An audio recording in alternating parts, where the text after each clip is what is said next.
Blessings to you on this fifth Friday in Lent.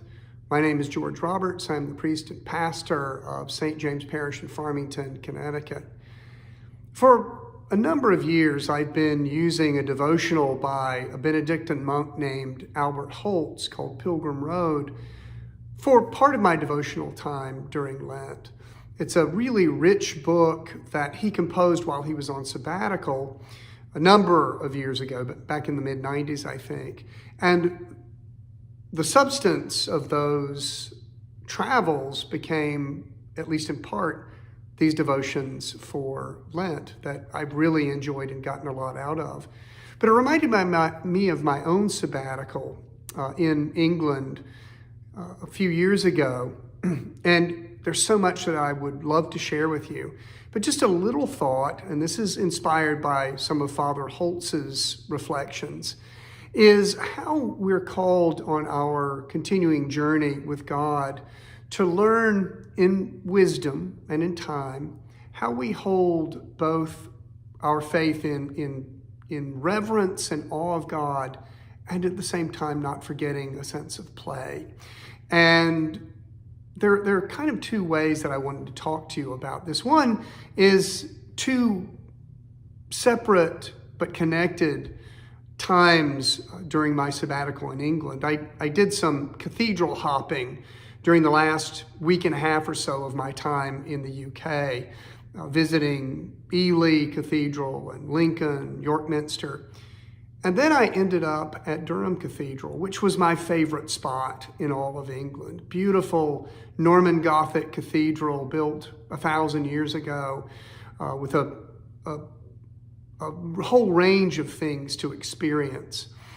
But it was really in Durham that there was a coalescing of the great reverence and awe that I have for God, how God is so transcendent. It was matched by the sweeping towers of Durham Cathedral, by all the many chapels, artwork where I could meditate.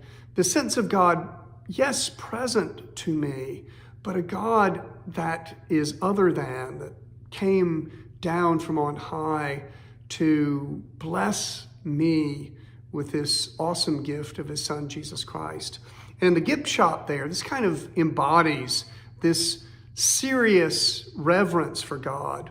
And I found this it's a monk, complete with tonsure. He's singing, looks very serious and formal.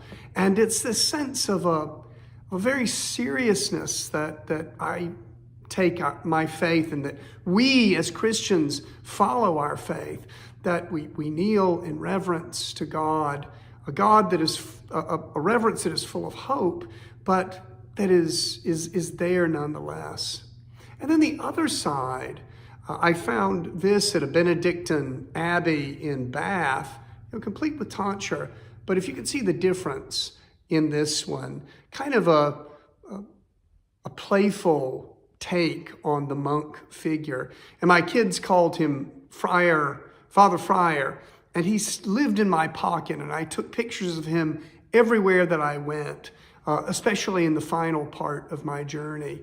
And it reminds me of this sense of play, this sense of laughter, this sense of a God that is awesome, but a God and a spirit that possesses us with a sense of playfulness and a sense of joy, a sense of presence of God that stimulates us in a wonderfully hopeful and effervescent kind of a way. And we hold these two things both in tension and in synthesis, this sense that God is awesome and the God of all creation, and that is a God that came amongst us enfleshed as Jesus Christ, who lived and breathed and ate and drank and laughed with his disciples. And so it's not an either or, it's a both and. And so God isn't some playful old uncle who doesn't have expectations of us. God expects a great deal from us. And at the same time, God moves us in a wonderful way. And we don't want to lose sight of that either. The playfulness and the reverence. Let us live in the playful awe of God during this season of Lent and always. My